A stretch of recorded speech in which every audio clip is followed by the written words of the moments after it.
drive into deep left center field, and there's never a great time to eulogize someone during the broadcast, so we apologize for the timing, but our hearts go out to Pat.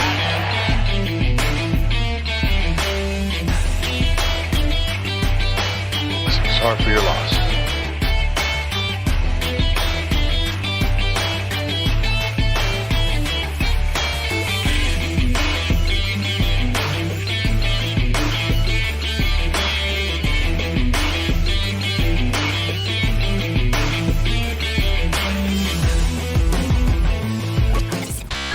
Hey, this is John Sadak, TV voice of the Cincinnati Reds, and you're up for Late Night Reds Talk. What is going on, everybody? It's Wednesday night.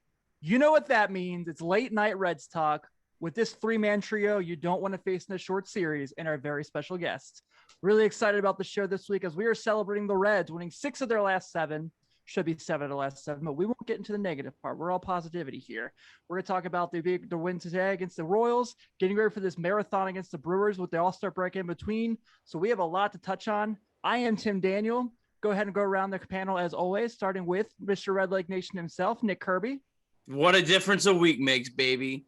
Man, last week we're in the middle of a rain delay that they end up calling a ridiculous loss, and 6-1 later, here we are, Reds. Let's go. Let's go indeed. Also joining us, as always, former big league pitcher, my man, Mr. Snapback, Carlos Guevara. Looks like you had a great 4th of July, man. Yeah, I did. Had a good one. Got a little bit of sun. Had to recap some baseball games late night, but it was good. Perfect. Well, we're glad to see you as always. And joining us today from the Cincinnati Enquirer, he is covering the Reds. He's covering the Bengals. He's covering college basketball. He is the hardest working man in Cincinnati sports media. You can check him out on Twitter at, is it _ Charlie G or is it Charlie G _? I can never get it right. Fun fact, it's Charlie G __. Underscore. But you'll take what you can get. So exactly. Our man, Charlie Goldsmith. What's up, man? Welcome to your first appearance on Late Night Reds Talk. It's good to be here. I also got some sun on the 4th of July, but that's much less exciting probably than it sounds. Yeah.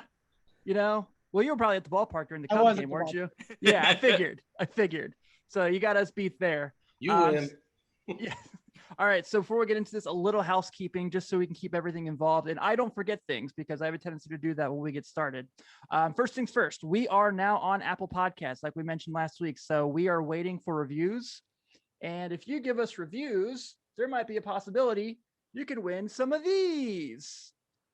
Details to follow. So we're looking for Apple Podcast reviews. If you're checking us out here on the YouTube, take a few minutes. Takes a few minutes of your day. 5 stars go a long way for us. We're on Spotify. We're on Stitcher. And if you're checking us out on YouTube, welcome. But that's for here or there. Let's go ahead and get started. Charlie, you recently made a trip down to Louisville Slugger Field to see the rehab assignments of Michael Lorenzen. And you saw Jose Barrero, who is now in the Futures game. So with Lorenzen getting close to returning, they're talking about possibly this weekend. More than they also talking about after the All-Star break. What did you see from Lorenzen? How close did you feel like he was to being on the big league roster? I'll boil it down to one at-bat. His most impressive at-bat was against the Cardinals' top position player prospect, Nolan Gorman. He's like the number 28 prospect in all of baseball. The guy can hit. And what Lorenzen did to open the count, instead of leaning on his fastball, which he did that at-bat before, was he opened it up with 2 sliders in the dirt. And Gorman was baffled. He was confused. He whiffed. And then what does Lorenzen do with 2 strikes? He dials up to 97 high in the zone for his fastest pitch of the night. That sequencing is what you want to see in the bullpen. Obviously, we haven't seen Lorenzen as a reliever since last season because he was preparing to be a starter during spring training. He clearly came out with a bullpen-oriented game plan and bullpen-oriented stuff, and he looked very, very ready to me. Any chance he joins the team against the Brewers? Yep, that's the line David Bella said is if all goes well on Thursday, his second rehab appearance, that he would be on track to join the Reds on Saturday in Milwaukee. Wow. Music to our ears. Beautiful. And then also, is Michael Feliz down? Is it Feliz down there also? Yeah, right now? he was. His fastball velo was up, consistently sitting 95. He's a fastball pitcher, and he was still a fastball pitcher in Louisville. He's the kind of guy they're gonna, of course, let him get fully acclimated, fully ready, finish out the plan as he recovers. from that arm injury and see what happens after the trade deadline with him. Nice. I like it. It feels comforting. Do you know when he made his first appearance back with Louisville? Yeah, he made his first rehab appearance, I believe, on Saturday. It was around that time. And this was his second rehab appearance that I saw this week. Okay. So he's still got like over 2 more weeks that he can be in Louisville, right? 21 days? I'm not sure that rule 100% specifically, but a line David Bell has used is they have some decisions to make after the All-Star break with some of these pitchers on rehab assignments, which 5 are going to stick in the rotation. And Feliz is a guy who I would put into that category as someone who is out of options. Yeah. And then obviously, I think the hitting wise everyone wants to talk about, and I mentioned is Jose Barrero. I believe the day you were there, did he hit a homer that game? Okay, it was the game before. Okay, but as far as that goes, I know that's the name people are circled. He obviously did some time with the Major League roster last year in the shortened season.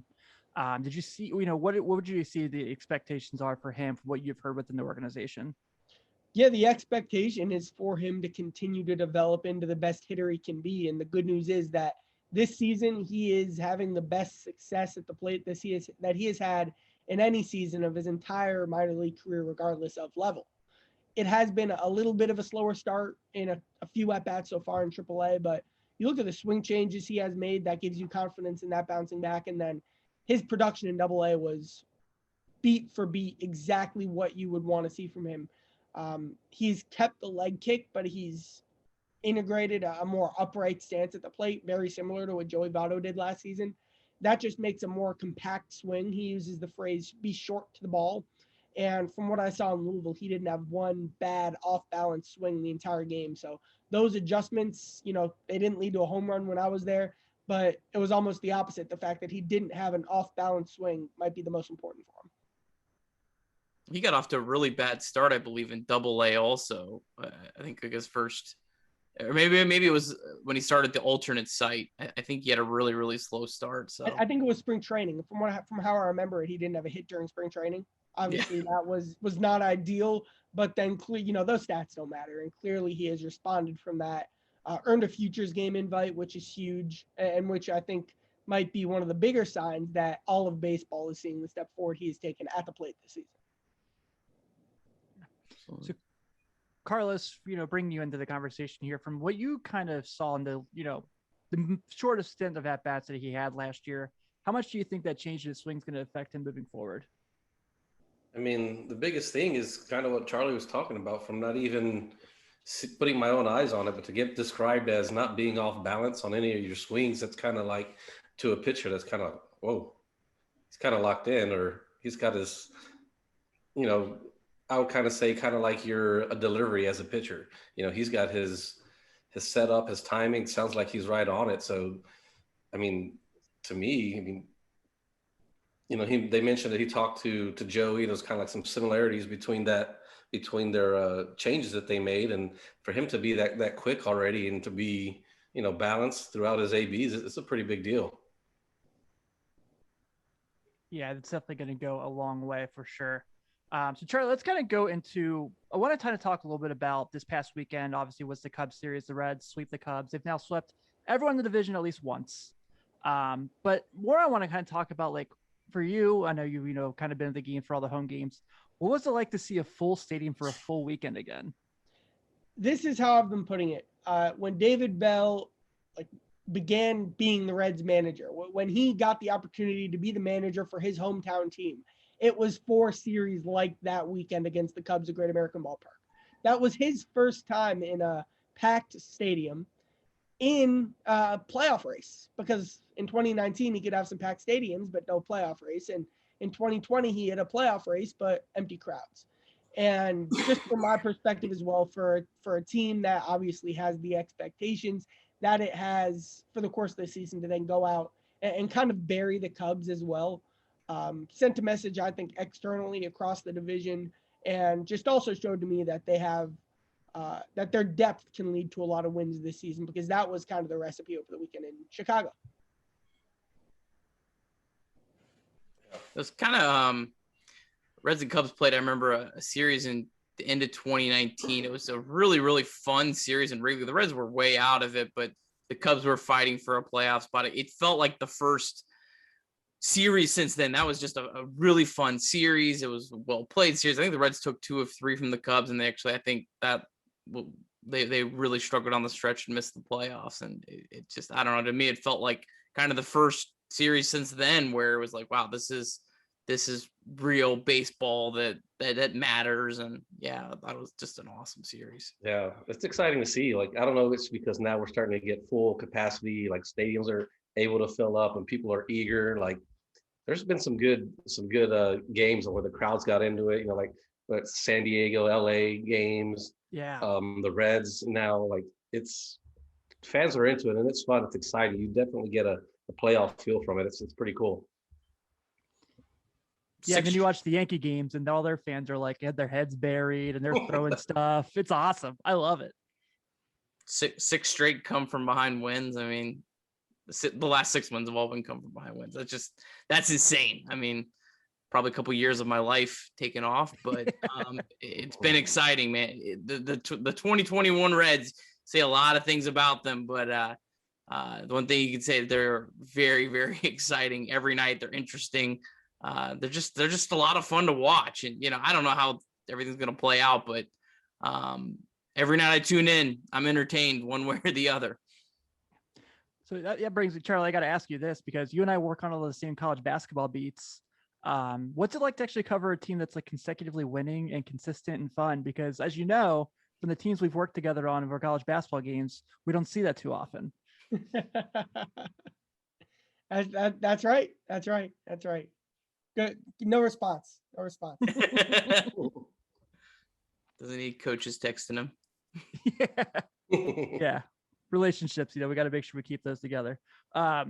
So, I think right now, we've playing this game all for quite a while now with these ups and downs. We mentioned it last week. With where they're not looking now, I think a lot of the idea now looks like from the weekend they had when they're getting a lot of revenue from how they're playing. Do you kind of, Charlie, feel confident that you might say this team post All-Star break going to the trade deadline might be looking as potential buyers at this point? I think just from my perspective personally, you can feel more confident in the Reds at the trade deadline in 2021 than I really think than you could have in 2019 and 2020, considering how much the Reds team was struggling on August 31st last season. And in both of those years, the Reds went out and made moves. This is also a Reds team where there are obvious areas to improve, to where you don't even need to get, say, the very best player on the market to end up making a huge impact on a playoff possible roster. So for all those reasons, it's easy to make a case that the Reds will do something between now and July 31st. Confirm. DeGrom, Cincinnati. Do it. You struggled today, so the Mets probably aren't too optimistic. Struggle 2 earned runs. Just struggling for DeGrom. What a bum. Yeah. Talking about that, I guess we can kind of move forward. So Sonny Gray today, obviously 7 innings, had a really, really tough fourth where, couldn't find the strike zone. You could see on TV the concern that Bell and David Johnson had. When you kind of, I heard what he said in his post-game presser, and that was something. But taking away from what you saw from Sonny today compared to what it's been, the ups and downs he's had with injuries this year, what really jumped out the most from you in this performance today? Just the 7th inning as a whole. It was after the Reds had taken the lead, and then Sonny kind of just comes in and slams the door. It's the kind of inning to where, like, you don't have to put your starter back out there for a 7th. You can, in a vacuum, say, all right, you gave us 6 good innings, Sonny, let's move on to the bullpen. And, the Reds bullpen's a separate conversation, but then for Sonny to go out and pitch arguably his best inning of the game in the 7th inning, to me, it was his most impressive inning of the game, is just another sign of why he is ace material, if not the ace of the Reds. Obviously, injuries are the one thing potentially making a difference from a label like that. But with Luis Castillo and Sonny Gray, the Reds have what they thought they would have at the start of the season with their frontline starting pitching. Yeah, you pair him up with Castillo and Malley and Miley. Man, that is 4 really, really good starters you're running out there, like on 4 consecutive days. And Gutierrez has certainly been no pushover as the number 5 starter. And the Reds have so many other options to fill that last spot. So, Yeah, I think, if these guys stay healthy, I really think that's going to be a massive strength that no one else, even the Brewers, don't have. The Brewers have three really, really good starters, but their fourth and fifth, I mean, it's a little, it's a little dicey for them. So I really think the Reds starting pitching depth, which it feels weird. They really only have like 4 legit starters, but 4 legit starters in this division goes a long way, especially when you're comparing them to their, competition. So we do have a question in the chat from Tyson Youngman. He wants to say, what do you all think ownership does before the deadline, if anything? And do the 7 games with Milwaukee help persuade that one way or another? Charlie kind of mentioned earlier, he felt like there were buyers, but I think that the Brewers series kind of absolutely does. Like in these 7 games, I think if you go like 5-2 and you're like super close, like, yeah, you make a move. But I kind of still feel like they're kind of going to be hunting even if they go 1-6, just so they can try to get that like back. I don't think this is like I don't know. What do you guys think in that circumstance? I am curious.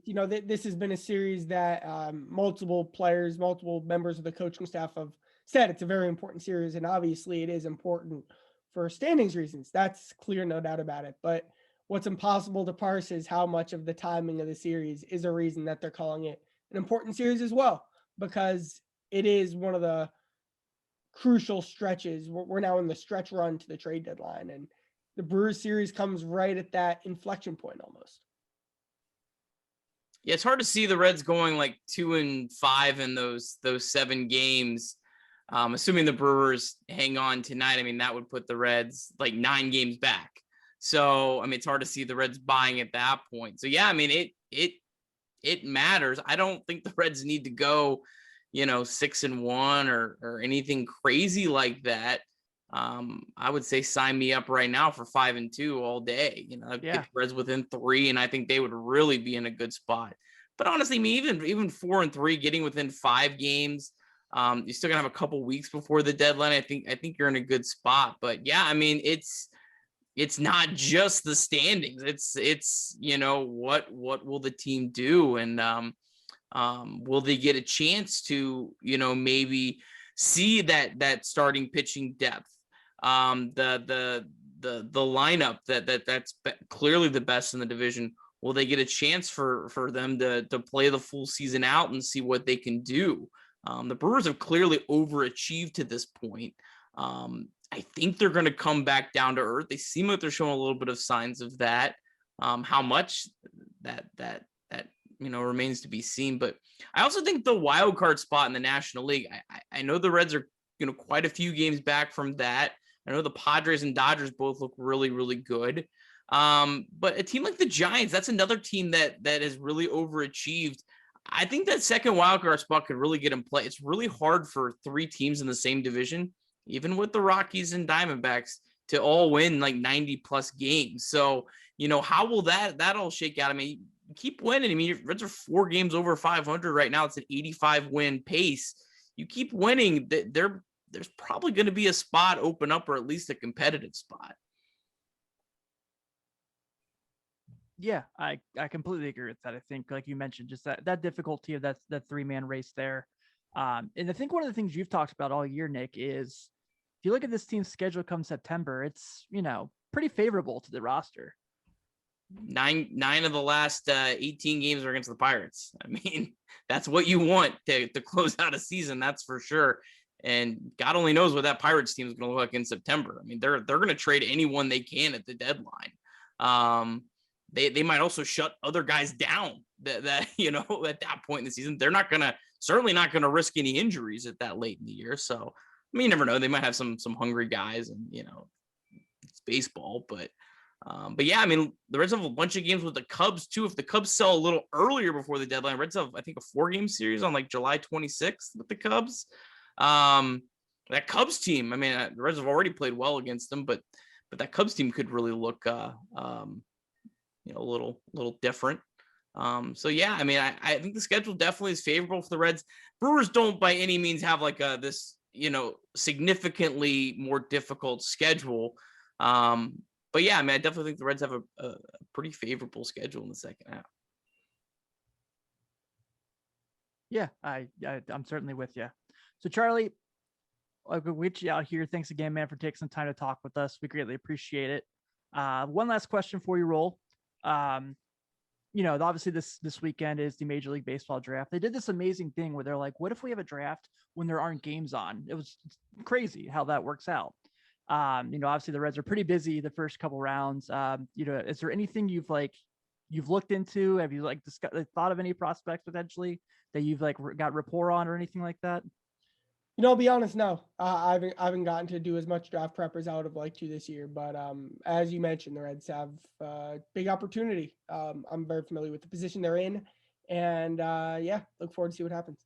It's a good thing. It's a good thing that your entire summer hasn't been around draft prospects. That means the big league club's doing well, because it would have been 3 years ago. So yes, very good. The year of Hunter Green, I think it was written in stone, when he was on the cover of Sports Illustrated, the Reds are taking this guy. I feel like it was at that moment, it's oh, cool, awesome. Well, Charlie, this has been awesome, man. Thank you so much for taking some time to talk with us. You got anything, if you want to plug anything as far as any articles you have coming up, your social media, by all means, man, take the floor. Well, thank you. Just read the Cincinnati Enquirer, hopefully. Thanks again. Seriously, great talking to you guys. Thanks so much, Charlie. Appreciate it, man. Buddy. All right. And that was with Charlie Goldsmith. So we got him on. So guys, let's kind of talk a little bit about a few different things here. First things first, last time we talked, we were kind of getting ready for it. So now we do officially know that the Reds will have 2 starters in the outfield. That feels like it's ages ago, and it was after we last recorded. So excitement, feelings, where are you guys at with that? It's awesome. Cool. Exciting. I mean, for sure. Have 2 starters out there showing. Usually we have to wait a little bit for the 5th, 6th inning to watch our Reds players take an AB or something, but these guys are going to be in the starting lineup and wearing the white and red. That'll be pretty cool. Well, they'll be wearing that weird. Oh yeah. Yeah. Definitely. God, I hate that. I'm still hoping they cave at some point. Yeah. And just say, yeah, let's go back. This was a stupid marketing ploy. We're sorry. Forgive us. Yeah. I feel like, Nike, I really love that Nike has the MLB license for apparel, but sometimes they just go a little too far. As you can see, pretty passionate about the swoosh, as you can see behind me. So it's pretty hard for me to criticize them, but yeah, those are god awful.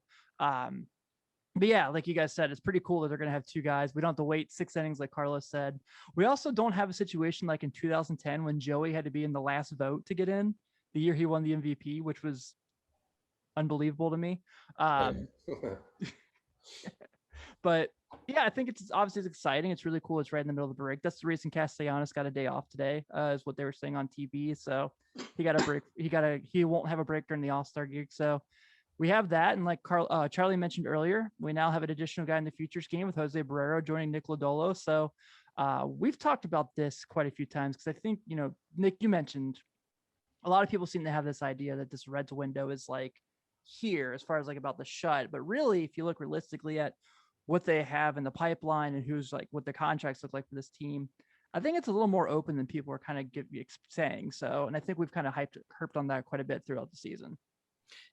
Yeah, I think the Reds have a good core that they can build upon, especially if they're willing to spend some money. Now that being said, I don't know the Reds are going to have a better opportunity than they might have this year. Right. Things happen, you never know. The Reds team will look totally different in 3 years than we think right now. It always works out like that. 3 years ago, we'd be expecting Jose Peraza to be our starting shortstop. And that was not a weird thing. That was like legit. So, I think, I tweeted out earlier, this is the first time since 2014 the Reds are going to be 500 at the All-Star break. Come on, let's go. Let's roll. It's been a long time. I was kind of willing to give this team a pass for some of their decisions this offseason, but you just packed out the stadium against the Cubs. A lot of excuses are over, let's go get some big league players. I'm interested in Carlos, your opinion. I think the Reds should still get a shortstop. I think they should absolutely be in the conversations for Trevor Story. I don't know why you wouldn't want to get one of the, 15, 20 best position players in baseball. I don't think you should sell out your soul for him, but I think should be in the conversation. I think they should at least be looking at someone like a Miguel Rojas or someone like that. I don't know. I just Jose Barrero. I mean, he seems enticing, but he looked overmatched last year. You know, it was enticing last year too. I'd rather see him be the second option as opposed to the first option for a team trying to win a division down the stretch. I don't know. What are your thoughts on that? Yeah, I mean, I think they should upgrade there at shortstop, but I mean, I would love for them to get Trevor Story, but I don't think that's going to happen. I think they're going to go kind of more of like a slight upgrade, kind of how we talked about last week, like slight upgrade, great defensive player and about an average big league hitter, because there's not a whole lot out there that's going to be available. And then go and spend a little bit more money on a reliever. Or two, actually two of them. Like I'd rather have the two best, the three out of, if we get a shortstop and two relievers, I'd rather have the relievers be the better of the three, the 1 and 2, like best acquisitions, and then the shortstop. Like I would spend more money there. I would take Trevor Story, and that's it if that was my only choice. Yeah. But I get what you're saying. I mean, if we're talking Andrelton Simmons and no relievers, yeah, I'm probably gonna say let's just, hey, we've come this far with our boy Kyle Farmer. Let's keep rolling. He's doing great. Like seriously, like all credit in the world to guys like Kyle Farmer. Like he's hitting his career average, his career like OPS expectation, and he's playing phenomenal defense. So all the credit in the world to him. The Reds just should have a better shortstop than that. It's just, it's that simple. And honestly, if Farmer went down, I mean, I guess you'd call up, you would obviously call up Barrio, but like, if he's not ready, like, who's going to play shortstop? You can't play Suarez there every day. I don't think you're going to play Mike Freeman there every day. There's like no other options, It's a scary place to be. Yeah, before anyone jumps in, no, Jonathan India cannot play shortstop. He would be right now if he could. I don't get the obsession with that. He's having a phenomenal year. Why would you want to make it harder on him? And then he hasn't been very good at second base. Like he has great tools, but he hasn't translated into a good second base defense. Why would that? Again, the Reds are so cheap. Not really so cheap. I don't think they're as cheap as everyone makes it out to be, but the narrative is the Reds are super cheap. If that's true, why would they not be playing India or Senzel or whoever else at shortstop if they could? Like that makes them so much more valuable. You don't have to spend money, like right. They could, they would. Lopez, if he could play shortstop, he'd be playing shortstop. Yeah, I think that's the thing is like people are like, well, what about Senzel? And it's like, no, just let it go. Like, I know he can play multiple positions and that's great. But I don't think he's necessarily completely Ben Zobrist. I think he's just a good model of Ben Zobrist, basically, in that circumstance. Poor man's Ben Zobrist. Yeah, exactly. That's what I'm looking for. Thank you. Poor Ben these days. Poor Ben these days. Yeah. Poor guy. Gosh. All right. So I'm gonna make my ploy here. This is my dream scenario, and I know it's not gonna happen. But I'm going to go ahead and put this out here to Mr. Brian Cashman. I know you're listening. You're not listening, but I know you're listening. I don't want to roll as Chapman on the Reds because we've seen that year. How did he get an All-Star break, by the way? How the hell did he get an All-Star game? Well, his ERA went up like 3 runs the day that he was announced. Yeah. So did you see? I can put that thing out. His last 3 appearances, he's only got an inning and a third. Yeah. Total. So I'd still take it. I would too. Yeah. I'd take my chances. But I'm not going that fully here, guys. I'm saying since the Yankees are in 4th place and their fans hate their team and everyone you watch those games the Yankees see and everyone's in disgust. I'm calling for Chad Green. I think you try to pique their interest. He's been phenomenal this year. He's been their best pitcher. Since Adam Ottavino got traded, and like he's been pretty good when he's not closing games for the Red Sox. But I think I'd pique the interest and see what they want for Chad Green because at this point he's in his last year of arbitration. He's had a hell of a year. I mean, he's kind of been their like inning eater from their bullpen. So I think that's the guy that I'm looking at calling the Yankees and seeing like, what can we make something happen for him? Because they're not catching Boston or Tampa, and they might not catch Toronto. Yeah, sign me up. Not a hard sell. Love he's a multiple inning. Twist it. He could take Zeno Perez's spot. Oh no. Yeah, I mean, I love that he's a multiple inning guy too. I mean, that's kind of like, like extra bang for your buck, I love the 2-inning reliever model. Me too. It's just, especially when you're going to have 3-4 days where you go without needing to pitch your best guys because either you're blowing out or you're getting blown out. So I love, hey, starter can only go 5 innings today. Well, we got two good arms. They'll cover our 4 innings, game over, so yeah, sign me up. There's so many relievers. If you try, there's guys that you can get on more of salary dumps. There's guys that you can get if you just, trade some prospects. But it'll be interesting. I have heard a lot about the price of arms will be higher than normal just because of the season that we're in after the short season. Everyone needs bullpen and starting pitching help more so than normal. So yeah, I mean, it probably will be somewhat at a little bit of a higher price, but yeah, the Brewers made another trade. They traded another one of their, I saw that, quality relievers. That one was, that one was a little weird to me. I just,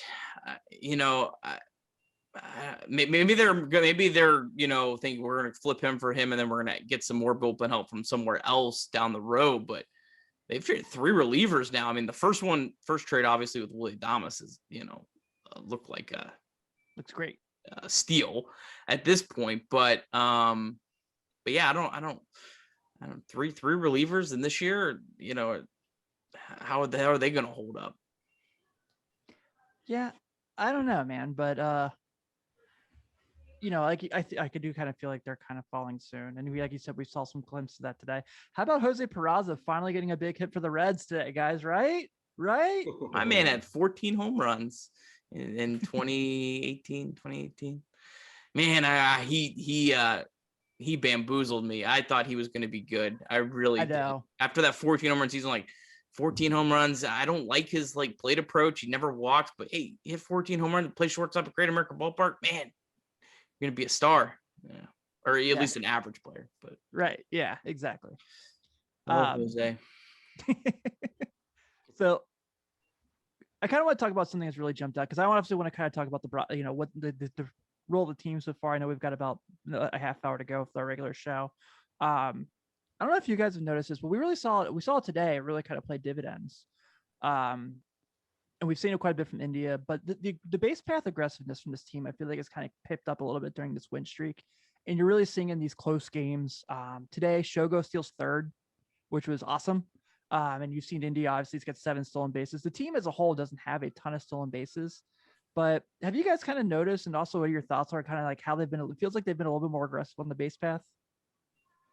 Yeah, I feel like it's been like that for a while now. Even whenever they weren't playing well, they were still out there, jumping around and taking the extra base, going 1st to 3rd, things like that.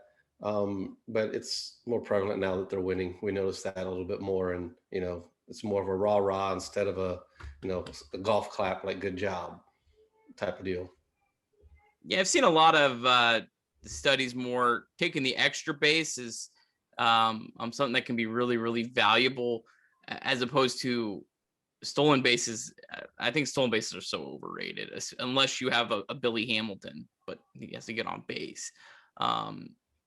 Especially with this team, with how many home runs they hit, man, the worst thing you can do is get caught stealing. Like, I mean, it's a killer because, you hit home runs every night, so, yeah, I like the way they play, there's just some sneaky fast guys like Jonathan India. His sprint speed is like almost Senzel. Mike Freeman, that dude can fly. He does not look like a guy that can run, but he can book it. And then Michael Lorenzen coming back. I kind of like compared to sprint speed. He will probably be the 2nd fastest runner on the team behind India, and then if Senzel's back, he's the 3rd fastest. So be interesting to see. I don't know if just because he's been out, if they'll just be completely leery with using him in any additional roles. I'm assuming they'll start him slow, but down the stretch, if he's not available to pitch, that's having a pinch runner, especially like say a guy like Tucker Barnhart, gets on base who's or a slow runner or Joey. And it's the 8th inning and they're probably not going to come back up again. I mean, Lorenz is a guy you can certainly use and has some value there. Joey's been sneaky good on the base path this year. He hasn't stolen bases by any means, but he's doing his thing. He's a high IQ base runner. Yes. High IQ. Yes. Yeah. I love how I say that and Carlos goes, That's what they always said about Scott Rowland. Not fast, but he always takes that extra base. He's always smart. Yeah. I don't know. I don't know if it's overvalued or whatnot, but he does seem like a smart base runner, especially on this team. We're not asking for Deion Sanders here. We're just kind of, Yeah. Can we talk? It's 9:35 and we have not discussed Nick Castellanos' home run in Kansas City. I don't know how we didn't start the show with that, Tim. This is a missed opportunity. What on earth? Dude, so I feel like I gotta tell our story about it more than so the three of us, obviously, since we did the pod together, we text during the games. We'll just kind of say stuff we see and what we like and whatnot. We'll have a good time with it. And I think I texted you guys and after he hit the homer before the video comes out, and I was like, of course he would hit a ball to left field for a home run in Kansas City. And Carlos said something laughing. And then Nick goes, wait till you guys see the video I just got. And we're like, okay. He's like, about to post it on Twitter. It's going up in just a couple seconds. And I shit you not, my wife came downstairs and was like, why are you laughing so hard? Poor guy getting his eulogy read.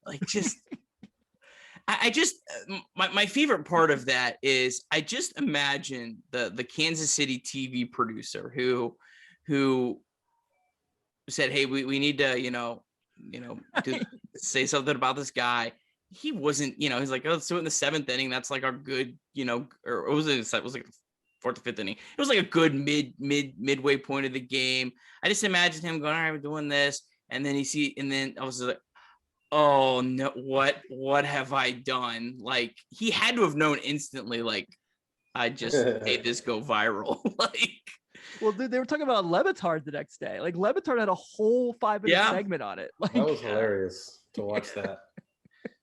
What just incredible. It's stuff like that just makes baseball so awesome. So that you never know what's gonna happen. Well, there's that thing. I think it was either an A ball or rookie ball, but they were saying his first home run in the pros was the day Bin Laden got killed. Yeah. Reds play the Cardinals on September 11th this year. No tributes when Castellanos comes up. Oh man, yeah. But just fantastic television. The best part about it too was when you put that thing out, it's his brother being like, "This isn't real. There's no way this is real." He messaged me. He didn't believe it. He's like, "This is you made." I'm like, I swear I did not make this up. I'm editing this and I'm trying to get it out quick, but I can't stop laughing. I'm my hands shaking, trying to edit with my mouse. This is just phenomenal. Yeah. I was like, yeah, because obviously so everyone popped up with the whole thing from last year with Tom, and we're not going to get fully into that whole thing, but of course the thing that struck this whole, and then someone shared a video from I guess 2015 when the Reds were playing in Milwaukee, and they're doing the same thing where they're talking about this guy who passed away. I think he worked for the Brewers organization, and Jim Day is he was a great guy. We always loved him. He did his homework. He will surely be missed. And Joey, it's this home run to deep center field. And on the presentation, as Jim Day says he will be missed, Tom Brenneman goes, well, that ball wasn't missed.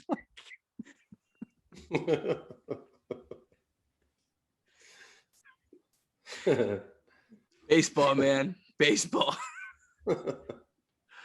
Oh. I can't think of it without laughing. I just love how the Kansas City broadcaster is well, there's never a good time in the broadcast to eulogize somebody. How did he not laugh? I mean, that dude is a pro. That guy is a pro. He didn't his tone didn't change. He didn't say too much. I hope I hope that they had cut the mics and they were like rolling laughing. They said, okay, we got it together. We got it together. Put me back on. Like, I hope that's how it went down. I wish I could see video of that booth. Oh my goodness. Oh man, I know. It was probably Nick like should have that. put R.I.P. to whatever his name was. Sorry, no offense, not whatever his name was, but his name. Like, that would have been funny if he had it right down his cap. Yeah, that's a missed opportunity. Oh man, maybe he'll do it for the All-Star game. That'd be awesome. Because I think someone like tweeted his mom and they're like, does he know like what he's like famous for? And she's like, of course he does. Of course he does. There's a deep drive. Any publicity is good publicity. Yes. But like the tweets after were so funny when someone's like, I'll be like reading my like the thing at my mom's funeral, and all of a sudden here comes Nick Castellanos with a pitching machine and a Louisville Slugger. Like, oh man. I think part of the reason we didn't have to start the show with it, Nick, because I didn't know how I'd recover because I keep laughing about it. Poor Charlie just be like watching us, like, you guys gonna talk or you just Yeah. like, wasn't that funny, guys? You're immature. Oh shit. Oh, good stuff. Good stuff. We got a good comment here. Evan, big Suarez guy, said he's coming around. So thanks, Evan. Thanks, Evan, for your love for Suarez. We all believe in him here. 6-game hit streak. 6-game hit streak. Yeah, let's go. Yeah, love it. So, yeah, obviously, anytime you sweep the Cubs, that's a good thing. Like we kind of said there. Kind of suspect that. I feel like if you had to, it's probably Craig Kimbrell, right? If you had to say one's gone, it's probably him. Without every team needing bullpen pitching this year. I don't think so. He's got a pretty substantial contract. I mean, I think he's like $16 million this year. So, but 2/3 of 16 that's a lot of math. Like five something million. Yeah, a little about 5.5 or so. Yeah, I mean he'll be a little pricey, for a reliever. But yeah, I can't see. I don't see how Bryant's obviously not going to re-sign there. Rizzo probably stays just because they could qualify offer him, and I can't imagine he's going to be worth much more than that qualifying offer pick, right?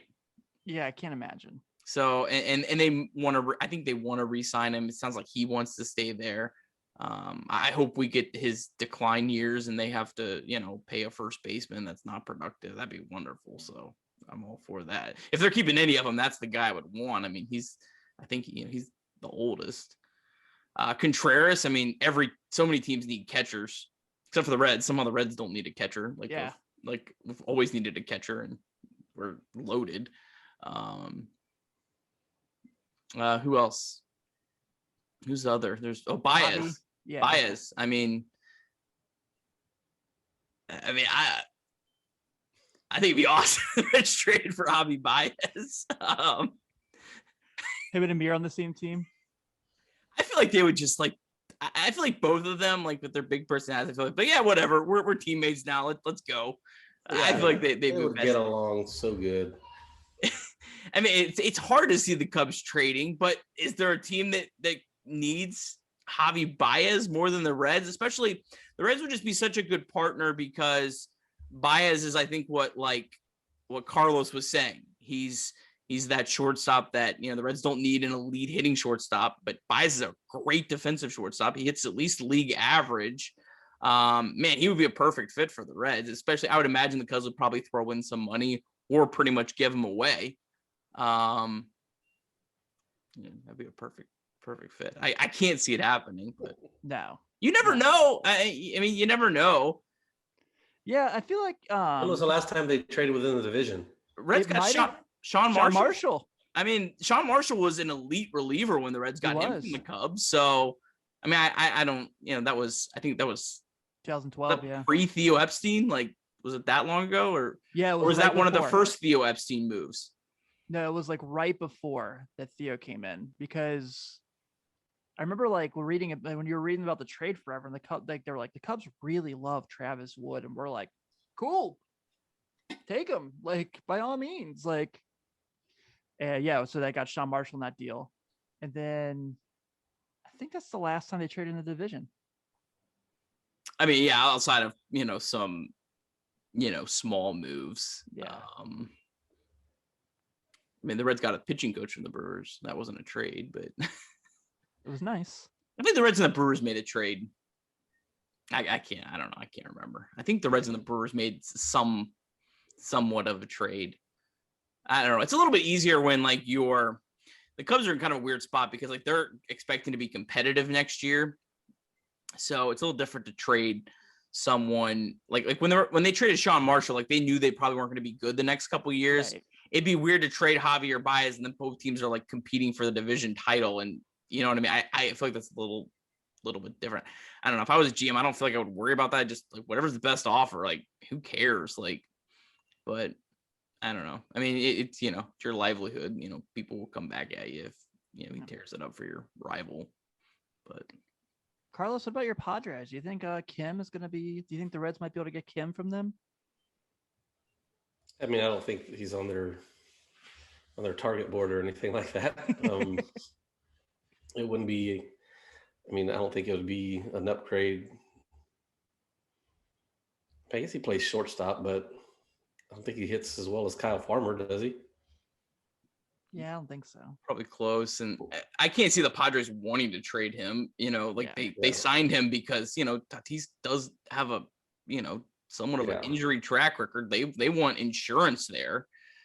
So yeah, I don't see them. The one other guy that I definitely see as maybe a target would be JP Crawford of the Mariners. Although I think the Mariners like within like 3 games of the wild card. So I don't, it depends on how they, how they shake out the next couple of weeks. But he would be an interesting week. He's the only one of like guys that we've mentioned that has like multiple years of control left.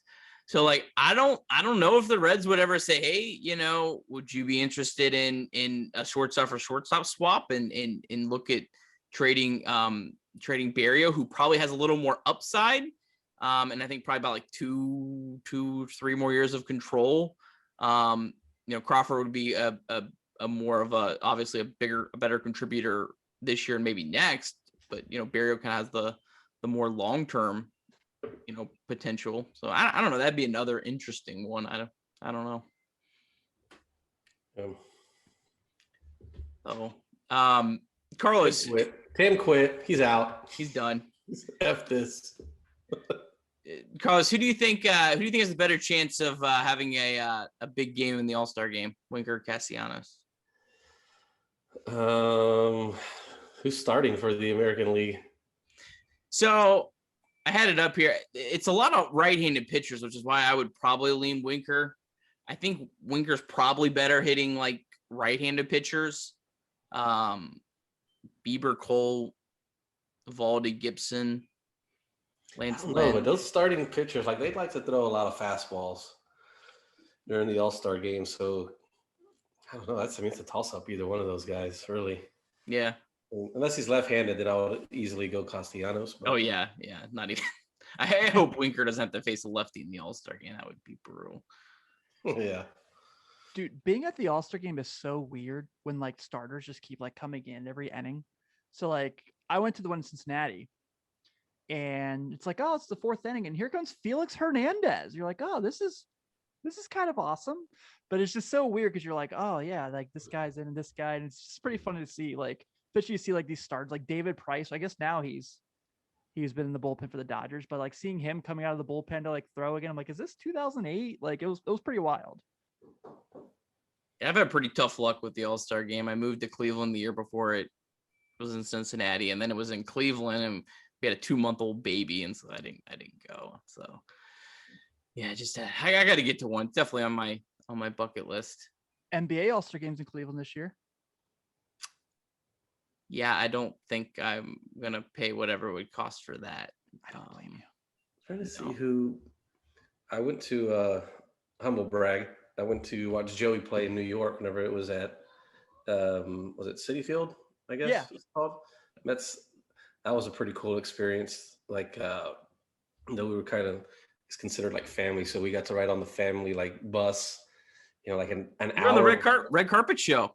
Yeah, they stopped like downtown Manhattan and stuff for all the buses to come through. Like it was all barricaded and we're going by police and it was pretty badass. And then I forget who we faced. I thought it was like a nasty left-hander or something like that. But and you're kind of like, oh damn it. I will find video of this. The red carpet show 20, was that like 14? No, not on the red carpet show. It was like the actual game. Like I wasn't in the truck with him. It was just him and his girlfriend. Like I don't want to be a part of that. It was like we just let that go. I thought you were like waving to the kids, like, "Hey, what's up?" No, whenever like the charter buses were leaving the hotel, like the players were already there doing everything, but it was like an hour and a half before the game where me and my wife, we were considered, part of his family. So we got to go on the family bus from the hotel downtown to the game or up to the game at Citi Field. And they like barricaded, had everything blocked off just so we could make sure and get there quick and fast. So that was a pretty cool experience. I can imagine that. That has to be pretty cool. Yeah, especially in a city like that, to see them just like stop traffic and you can see everybody pissed off, like, who the hell are these people? Get them out of here. Yeah, New York is freaking wild with those people, man. So we got a few minutes left. I want to kind of touch on something before we get into the Brewer series. So like I mentioned earlier in the show, this weekend coming up is the MLB draft. The Reds have a lot of very early picks.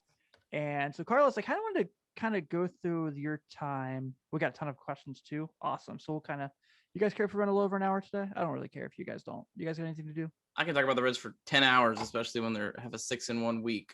Yeah. You'll have to kick me off. So Carlos, I kind of wanted to kind of pick your brain because obviously Nick and I have never been drafted. And you were a pretty early draft pick, in the top 10 rounds of a 750 round draft. But you were pretty unique because a lot of those guys that are drafted pretty early, they're high schoolers, have a lot of promise. They're D1 guys. You were a guy who pitched on a D2 national championship team and got drafted. Do you kind of remember like the process when you found out your name was up there, or like what that process was like when you found out you were going to enter your name into the draft, or how that process worked for you? Oh yeah, I definitely know whenever I got put on the map because, I'm a 6 foot with cleats, right-hander. I'm a dime a dozen throwing 80, 89, topping out 92. Like Division II is full of me. Division I is full of me. And so my school, the pitching coach that we went there for, he was a disciple from Mike Marshall. So they taught the screwball. And so that was my pitch. And, I taught that freshman year, sophomore year in college. It was just a good changeup. And then I went and played summer ball. I'm not sure if I told this story here or not yet, but, playing summer ball in Virginia in the Valley League, I was just, tossing before a game and I was missing with the grip on my screwball, and I found it and was like, hey, holy shit, throw that back. And, I threw it again, snapped it off. I was like, oh shit, I got something. I got to go tell, the manager, hey, I have to pitch today. Like I have to. So put me in the game, I don't know, struck a couple of guys out, but like the rest of that summer league, like that happened pretty early, but the rest of that summer league, I figured it out and I was striking out 2 guys an inning. And it was like, it was full with D1 guys. And so it was like at the end of that summer, I was like on the Baseball America, like, top guys to watch out for, like the newcomers are on the list, like, and I was one of them.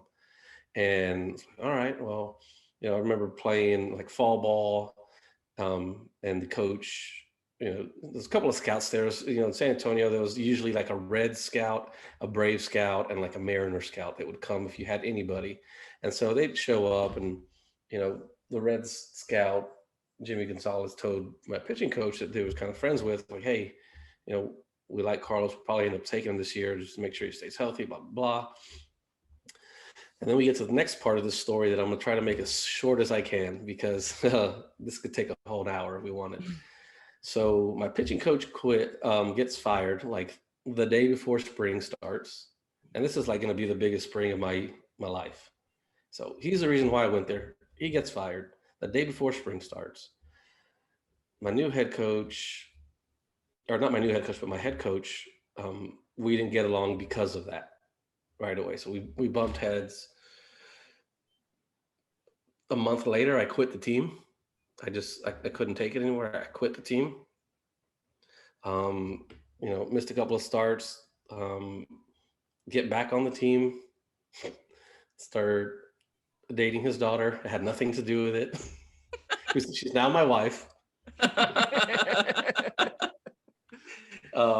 But finished that season off, and I hurt my elbow, so I only ended up throwing like maybe 90 innings or so, 88 something innings, and the Reds were still like through that whole time. Even when I quit, they're like, "Hey, we're still going to draft him, make sure he stays in shape." Blah blah blah. But even whenever I came back and was throwing well, like I thought, mid to late 20s is what they were telling me. As high as like 22 to late 28, somewhere around there. It's the only ones that I thought that I really heard anything from. I filled out cards for other people, for other teams, but the Reds were the only ones. So I was like, okay, well, I'm going to get drafted and I'm going to get out of here because I wasn't enjoying my time. And so we're sitting there at the lake house, and there was me and my girlfriend then, and two of my buddies. I'm sitting at his lake house and like, hey, I'm just turn on the draft, and you could only listen to it back then, way back then. And so I have it on in the background. We're kind of waking up late, eating breakfast and type of deal. And you hear like, the seventh round, Jose Guevara out of St. Mary's. And we're kind of like all looked up. We're like, did they just say you? Was that you? It's like, I think so. Then my phone started ringing, and then it was all over from there. Like it's pretty surprising. It was pretty cool. So when you're drafted, who from the organization calls you? Because in base, like when you see the NFL draft, which is just the most unbelievably overrated television experience of all time, they get a call from like, if you get drafted by the Cowboys, it's Jerry Jones that calls you. Mm-hmm. At that time, like, was it Jim Bowden calling you? Is it the head of like the scouting department? It was the scout who drafted me. Okay. Yeah, he's the only one I really spoke to. Like a cross checker came in there on my last start to see how high they were going to draft me, and yeah, he's the one who called me, and then he said, "We'll be in touch soon." And from then, it was just kind of like, all right, I got to figure out how to get home. I don't have an agent. I don't know what I'm going to do with the signing bonus. I'm looking up like what my slot got last year, and I'm like, what am I going to do? It's not like I'm going to say no. I need more money. I'm not going to hold out. I ended up getting the shaft on that. Thanks a lot, Reds, but it worked out well. You didn't get the R.A. Dickey where he got drafted in the first round and no signing bonus, at least. Oh, that's a fun fact I never knew. Yeah. You didn't have an agent until after you got drafted. Correct. Yeah. My pitching or my high school coach was actually friends with, I think their name were the Hendricks brothers. I think they represented like Roger Clemens. So they sent like kind of like their little helpers to help me out or something like that. And I ended up signing for like half of what the guy before me got. The same situation, junior right-handed pitcher out of college, and whatever, just get me there. Reds, man. I don't regret it. So, like for you, obviously being in San Antonio, you're in like a pretty big city when you're pitching there. When they're like, when you sign, they're like, you got to go to Billings, Montana, where you're just like, oh, that sucks. I was like, awesome, let's go. I want to say I was probably, from the day I got drafted to being on the plane, it was probably like a week. Like it went by really fast. Wow. So because I didn't really hold out for very many days.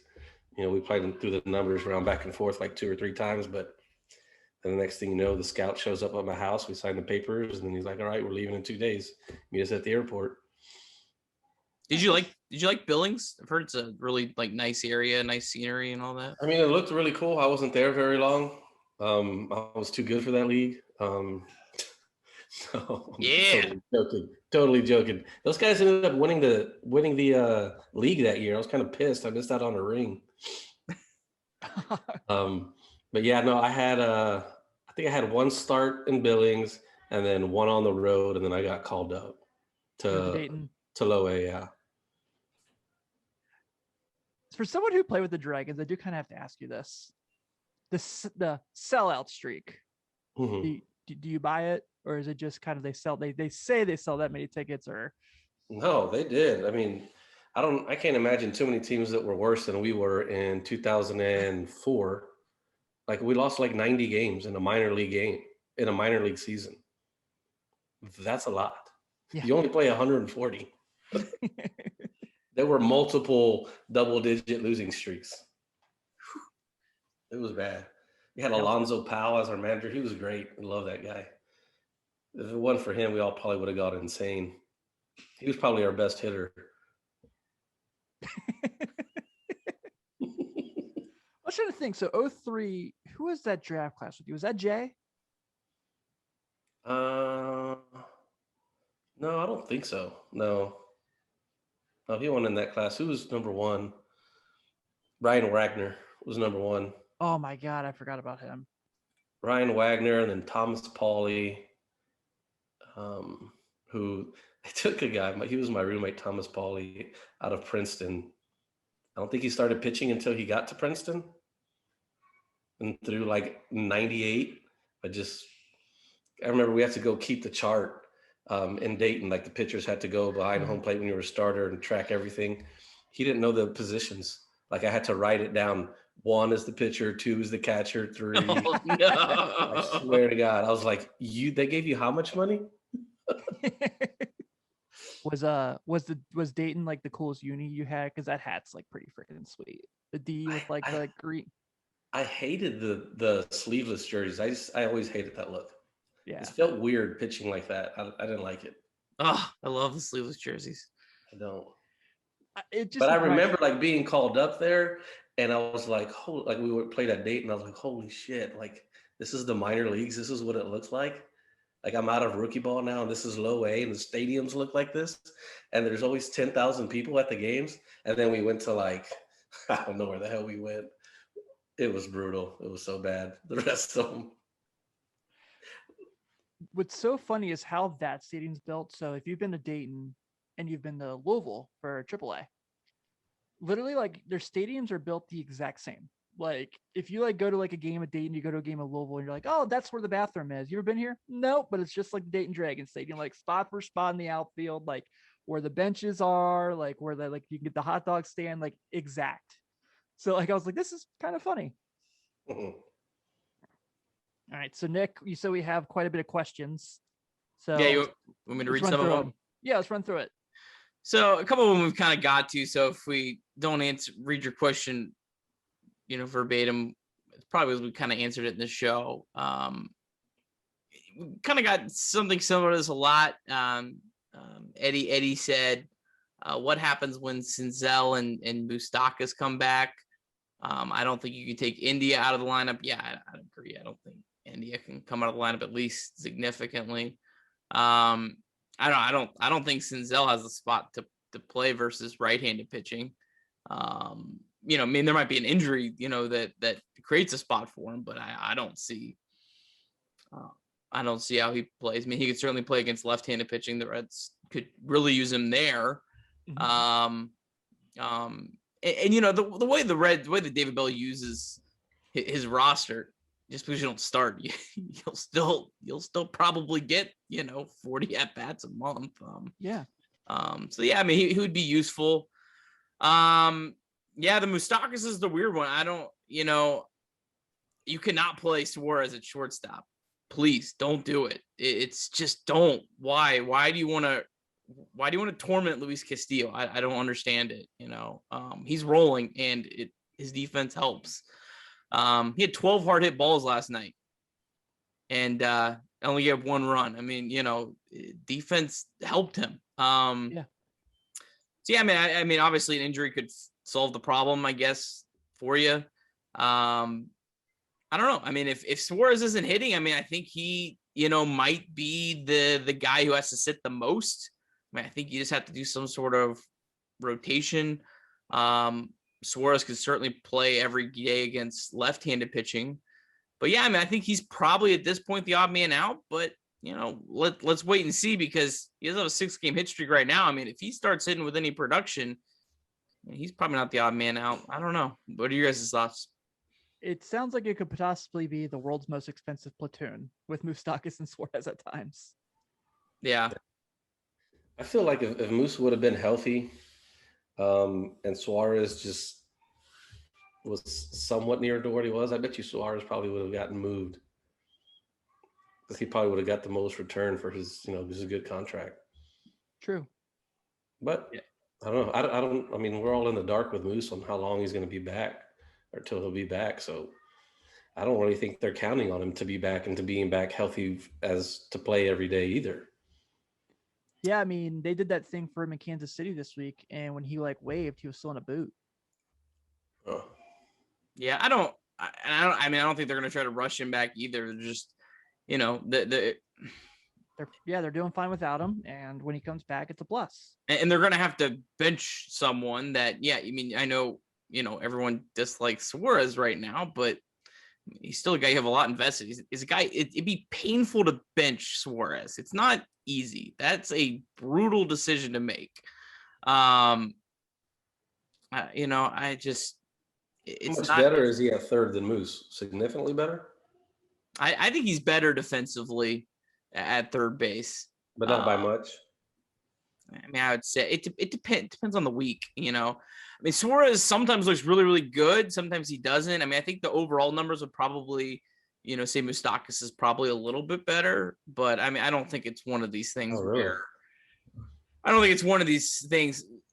Moustakas' numbers are significantly better at third base than second base. Second base is probably a below average. Third base is probably slightly above average. Suarez is some years been slightly below average, some years slightly above average. Just depends. And it's really hard to tell this year because he's played shortstop and, who knows what to make this year. But Yeah, the errors are definitely not in his favor. and I think he's definitely looked more comfortable at third base. He's still, For sure. I mean, He had a his good play today. his error on Tuesday was the biggest reason they lost, more so than the bullpen, in my opinion. I'm a Suarez guy, but yeah, I mean, it definitely. So yeah, I don't know. Sorry, Eddie, I don't know if that's a good answer. You're gonna have to see who's available at that point, and I don't know. It also, as much as we love Jonathan India, I mean, he could slow down significantly at some point. God forbid, a lot of times rookies do fizzle out. So, just because I think we're probably looking at Moustakas coming back in August at this point. Like, it's only 20 something days away from August, right? So, I mean, we're talking, we're getting into the India might slow down. And at that point, you can kind of, mix and match into where you're not really, killing India's, spirit, because he, kind of has run down. He hasn't played a full season. So it probably works itself out is more what I would get at. Yeah. Anything else on that? Yeah, India's not coming out if he keeps playing the way he is. He's going to be in the top 10 tomorrow in on base percentage. Not for rookies, but the entire major league. Top 10. Carlos, Steve, top 20. stat guy. Carlos, stat guy. Love it. Love it. Bringing it. Yeah. No, India's been phenomenal. He's definitely earned the right of leadoff hitter for you can't say it. Future. You just can't say enough good things about him. All right. Who makes the decision to buy or sell? Is it Krall or does Bob have the final say? I mean, I think it depends on what you're buying. If you're buying money, it's Bob. If you're making a trade where you're acquiring, like I think Willie Adames, that I assume was completely a Krall decision, because I don't think Bob would have been like, no, you can't take this league minimum player for this other league minimum player. Like, I don't. Yeah. So I think it depends on what you're buying. So yeah, you guys have anything else to add on that? It's a good question, Max. That's a good question, though. I like that one. Sam said so we should tell Charlie he's the GOAT of Reds reporters. I agree. Charlie does an awesome job. That guy is always working, always has content every day. You can tell who really takes their job seriously. Charlie does. Do you guys think Votto comes back next year? He's under contract for 2 more years after this one, with a club option in 2024. I doubt the option in 24 gets picked up, but yeah, I mean, yeah. Anything else on that? That's a no-brainer. Yeah, I think he'll be there. Plus, he's playing really well right now. He's above average. He's above league average right now. So, yeah. Max had another, just kind of more of a comment. It kind of goes along kind of with what I was saying earlier. So yeah, I always love when people support what I'm saying. Yeah. Giants also have injuries and their best players are old and can wear down. Yeah, I mean, the Giants have a lot of older players. It's just a team that's really overachieved. I mean, to their credit, but they could be a team that comes back down to earth and opens up another path. Castellanos seems to really enjoy Cincinnati, but his main goal is winning. Do you think missing the playoffs, getting knocked out early, pushes him to opt out? I truly believe if Castellanos wants to win, certainly has that mentality. And the Reds made the playoffs last year. Right. They're competitive this year. I don't really think that is as much of a deciding factor as are the Reds going to reward him for his, MVP caliber season and try to at least throw some more dollars at him. I mean, you can say all you want about, well, they take hometown discount, whatever. But I mean, like if you earning more than you're worth, you're going to want to raise at your job just like I would. So I don't. Yeah. Everybody's going to say they love the city they're playing in. They want to win. Yeah. But it all comes down to the mighty dollar. He hadn't had a big, long contract. He's up for it.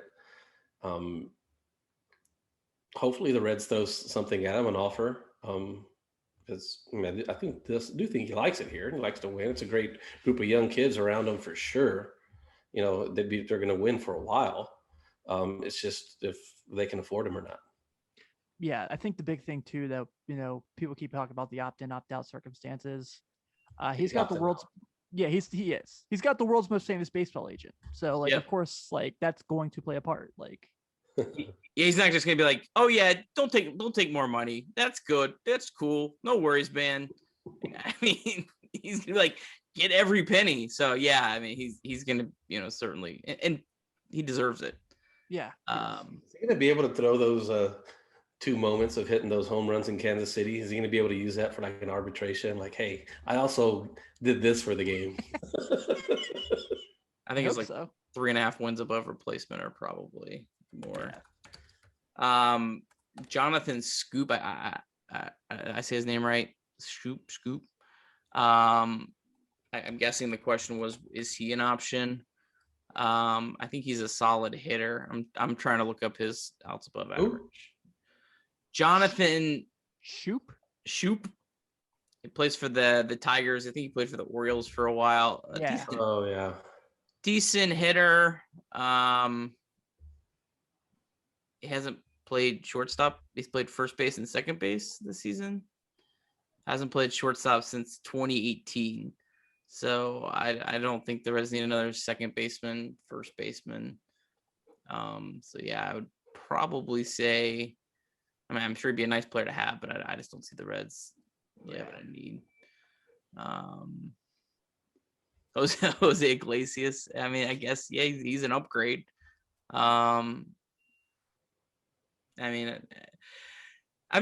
think the Reds, I don't know. I mean, I think the Reds with Iglesias and Galvis, of course, that Galvis got hurt, but was having a phenomenal year. I mean, I think the Reds kind of whiffed on them. And I think their mindset originally was fine with, we can do better than those guys, but you got to go get better than them. And if you don't, you should have settled with them. And at least you would have close to league average players at shortstop as opposed to replacement level hitter who can play defense. Yeah. So. I mean, I think they're going to have to kind of, the more that I think about it, if they're going to get a different shortstop, I think it's going to be somebody who's significantly better, because I almost feel like they're okay with Kyle Farmer. He's like Nick said, he's done fine. I mean, hits left-handers well. He plays solid defense. You get lucky when you have a great shortstop that can hit, So the more I think about it, that's probably going to be where the front office was probably pushed back the most, unless they're going to get a really good upgrade. Yeah, it'd be interesting what Kyle Farmer's role would be if they did get another bat, because his numbers are above average as against left-handed pitching, and he plays great defense. So I don't know. That's why JP Crawford was so interesting to me, because he's a left-handed batting shortstop. Obviously don't really want to get shortstop that's a platoon, but I mean, that's a way to kind of keep Farmer involved. And I think having two shortstop options as you're playing semi-regularly can be good for you in case one goes down. Because that's a real concern is, these guys get hurt, who's gonna fill that position, down the stretch. If the season ended tonight and the Reds were in the wild card, this is a great question. I love this. The season ended today and the Reds were in the wild card, which starter are you rolling out for game one? Ooh, that is a good question. Sonny. I'd probably say Sonny. I would too. But I would probably cheat, and I would probably have Luis Castillo also.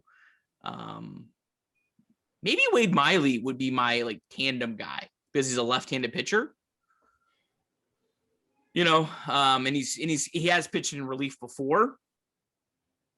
But yeah, I think in those wild card games, you have to have, especially the Reds bullpen, you have to have two starters ready. If somebody comes out and doesn't have it, which doesn't happen very often, and you got to have someone that can come right in. So I think most teams usually have 3 starters that they have available for the game. And then they save one guy as their game one. So yeah. I would love to be able to say Tyler Mahle, but I think we've all seen, he just has that tendency to have that 27 pitch inning, and you definitely don't want that in a 1-game playoff. So I think Tyler Mahle would be my I think I would go Gray, although Castillo could definitely overtake Gray by the time you get to that point. Remember, Gray was the Reds opening day starter last year, and then Luis Castillo kind of passed him as the Reds ace. So it could happen again this year. I think I would go Gray, and I would have Miley and Castillo in the bullpen. Castillo did pitch in relief in the All-Star game, came in relief, and so I guess has kind of done that once before. But Sonny did too. I think having, you never know how those games are going to go. So you got to have, kind of all options on deck, but yeah. Good one. 2012 game 1, perfect example. Oh, and it's pronounced scope. Obviously. Thank you, OGG host. Yeah. Sorry guys. I'm really, really bad at pronouncing names. Very, very bad. Very below average. That's what I'm here for now. I'm going to ask tons of questions and Nick has to read off their names. I love it. Not great, Bob. Not great. I was thinking earlier when I was listening to a podcast, they're talking about the All-Star game and stuff like that. And I was like, they're talking about Freddie Freeman, how, Max Muncy should be starting. And I'm like, yeah, Freddie Freeman. I was like, oh. Thanks, Tim. But I was like, you know what? I think every MVP should start next year's All-Star game, no matter what position it is. And the Cy Young should start the game no matter how good or bad they're doing, unless they're hurt, obviously. I think every Brewers pitcher should pitch in the All-Star game this year. I think 2 innings from Woodruff, 2 from Burns. Let's get Peralta as an injury replacement. I think he can give you 3 innings. I feel good about that. Yeah. Use them all up. They don't need to pitch in that first series after the break. They can take some time off. Maybe even send them on vacation with their families. Sounds like a plan.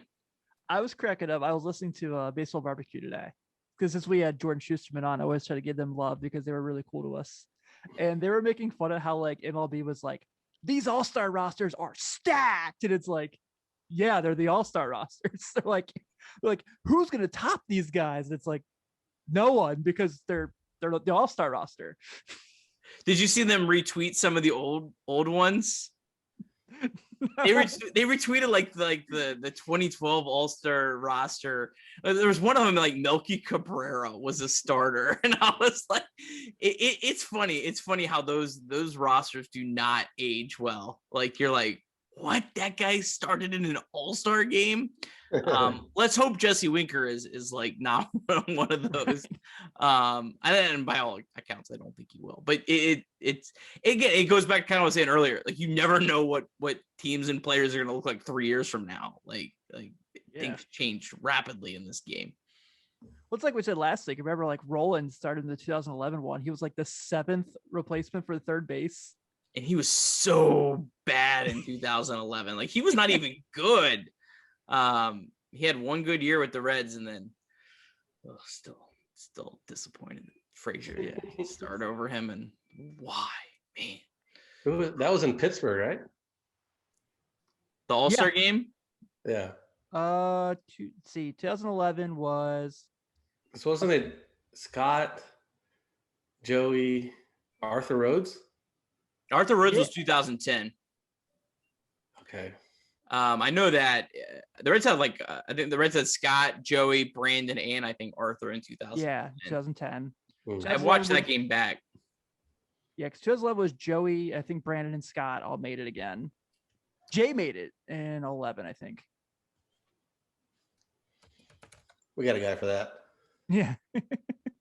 It was in Arizona. That's right. Arizona.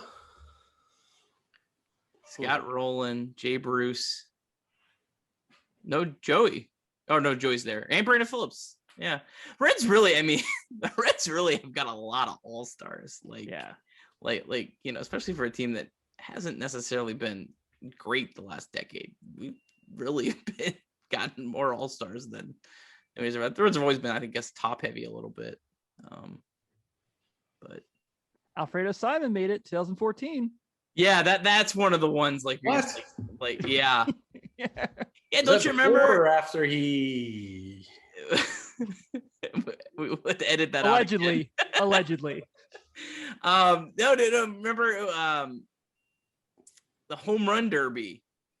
Simon had like these like weird glasses on with like Aroldis Chapman, and they were like it was a great picture. You know, Simon has spent all his money already. I guarantee it.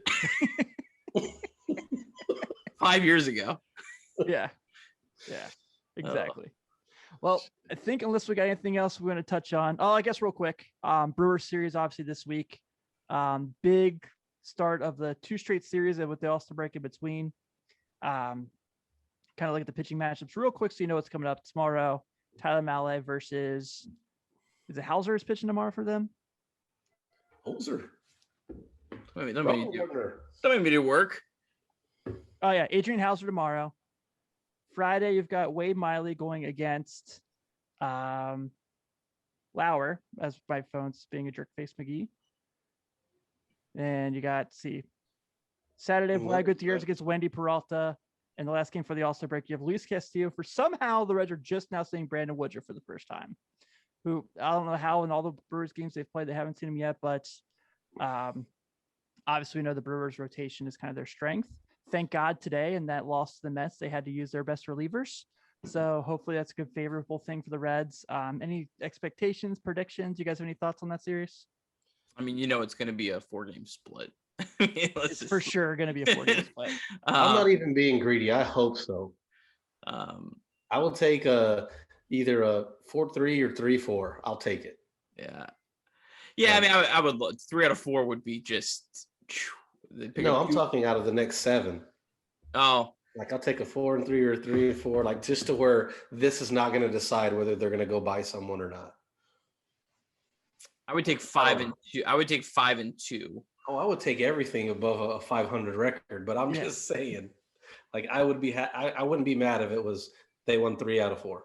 I mean 3 out of 7. Like they lose 1 game out of all 7. You know what I'm saying? No? 3 out of 7? Yeah, they win 3 out of 7. They lose 1 game. Do you mean they win 3 out of 4 and they win 2 out of 3? No, I'm saying out of the next 7 that they have, if they win 3, the Brewers win 4, they only fall back 1 game. Oh, okay. I see what you're saying now. So yeah, but that'd be 7 games back with 2 weeks to the trade deadline. I would at least need 4 and 3. I think 4 and 3. I think I'd feel good. I mean, they would be 5 back. Well, then if it's they got to get 4 and 3, then it's a lot bigger series than we're making it out to be. Because then it's It's huge. massive. I mean, every game is worth 2 games. I mean, there's no you lose and you get lucky, but if you win, you're picking up a game for sure. So yeah, I mean, it's massive. Yeah, I mean, the Reds have to win 4 games. If they don't win 4 of the games, and they're 7 games back with 2, they're not going to buy. It's just they're not going to do it. Even if they're 7 games back, I'm still not like super worried just because of the way this division is. Everybody's going on winning streaks, losing streaks, and they play the Brewers a lot more still. So, well, yeah, I mean, we know the way it's going to happen. They're gonna win. They're gonna go 3 and 4, and then they're gonna win 10 straight after that series ends. That's how it always works in Cincinnati. It's when you least expect it, then they 2010 they got swept by the Cardinals, and then they went on that run in August that year. Yeah, the biggest series in Cincinnati baseball in 20 years, and they get swept, and then the Reds are toast. Cardinals, man, they're the class of the division, and they can't win another game. They were losing to bad teams too. Yeah. So I did that 2010 video, so I've kind of rewatched a lot of it. And Cardinals lost to a lot of like bad teams that year down the stretch and just completely collapsed. Beautiful Hate stuff. to see it. Yeah. All right, so I think we'll go ahead here. We'll wrap this up from this week's edition of Late Night Reds Talk. Next week is the All-Star break, so hopefully we're talking about a good Milwaukee series and getting ready for the next one. Really had a fun time today, guys. Thanks to Charlie Goldsmith for joining us. Again, I'm going to reiterate this for all of you guys in the chat. First off, thank you for joining us. We love having you. It means a lot to us. Apple Pods, if you have an iPhone, which most of the world does at this point, I'm pretty sure. Just go to Apple Pods, give us a few minutes of your time, give us a nice 5-star review, because it's the only way people are going to find out about us more. So it goes a long way. I'm willing to throw in some contests and some stuff. If you can show us you're following us on Twitter and Apple Pods, give me a couple days to put together. I'll get it out this weekend, so we can get some stuff out there. But we really would appreciate all the attention. We appreciate you guys kind of interacting with us, whether it be on Twitter or anything like here. So it's definitely awesome. We're really having a lot of fun with this. Like I said, enjoy the series this weekend. It's a big one coming up. Go Reds. Everyone have a great night, and we will talk soon. see you.